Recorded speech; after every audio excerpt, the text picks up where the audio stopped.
नमस्कार मित्रांनो, तुमच्या सर्वांचं स्वागत आहे माझ्या चॅनलवर। आज आपण इथे भरलेली वांगी बटाटा रस्सा बनवणार आहोत। घरचं साहित्य आहे, जास्त काही तामझाम नाही आहे, अगदी सोपे मसाले आहेत, तर तुम्ही इझिली बनवू शकता।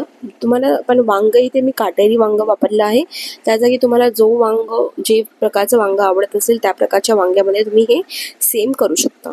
तुम्हाला बटाटा खायचा असेल तर तुम्ही वापरू शकता, नसेल ही ऑप्शनल आहे। पण इथे वांग बटाटा रस्सा बनवतोय तर मी बटाटे आणि वांग्याचे सेम असे 4 कट करून घ्यायचे आणि मध्ये मसाला जाईल इथपर्यंत आपल्याला ते कट करून घ्यायचे।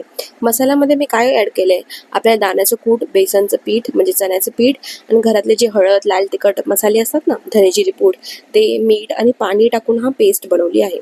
ही पेस्ट वांग्यामध्ये आणि बटाट्यामध्ये एकदम दाबून दाबून भरून घ्यायचं आहे आणि 5 मिनिटासाठी ह्याला बाजूला ठेवून घ्यायचं आहे। आता या ही रस्सा बनवण्यासाठी आपल्याला कांदा आणि टमाट्याचा वापर करणार आहोत। कांदा इथे मी जवळजवळ 2 कांदे घेतले आहेत आणि 2 टमाटर घेतले आहेत। तुम्ही कमी जास्त तुमच्या सोयीनुसार करू शकता। ते इथे त्याला बेताचंच घ्यायचं आहे, कारण की हा रस्सा असा चमचमीत होणार आहे ना की तुमच्या तोंडालाही पाणी सुटेल। तर नक्की ही रेसिपी घरच्या घरी ट्राय करा। अगदी सोपं साहित्य आहे, काही जास्त नाही आहे। तर इथे तेल तडतडीत गरम झाल्यावर त्यात जिरं करा। तुम्हाला राईची हवी असल्यास तुम्ही त्याची फोडणी करा, ऑप्शनल आहे। फोडणी नसेल करायची तरीही चालेल। कढीपत्ता आवर्जून घाला, चव मस्तच लागते।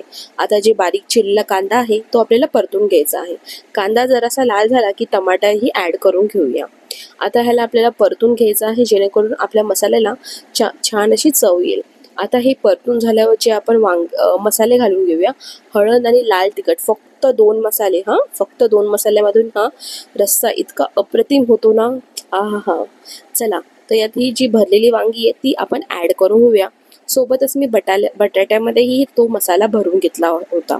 आता यात आपण पाण्याचा वापर कसा करणार आहोत, जे मसाला उरला होता त्यामध्ये आपल्याला आवश्यकतेनुसार पाणी ॲड करूया आणि तेच जे मसाल्याचं पाणी आहे ते आपण यात रस्स्यासाठी वापरणार आहोत। जास्त पाण्याचा वापर करायचा नाहीये, नाहीतर रस्सा इतकाही छान लागणार नाही। बाकी तुमच्या सोयीनुसार। तर हे सर्व ॲड करून ह्याला उकळी येऊस्तर आणि वांग शिजूस्तर, बटाटा शिजूस्तर वाट बघायची आहे। आणि गरम गरम भातासोबत आणि चपातीसोबत ह्याला खा। तुम्ही कशासोबत ह्याला प्रिफर करता आणि मला कमेंट बॉक्समध्ये नक्की सांगा।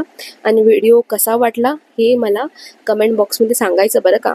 आणि माझी रेसिपी आवडली असेल तर लाईक, शेअर, सबस्क्राईब करा। Thank you for watching. चला, बाय।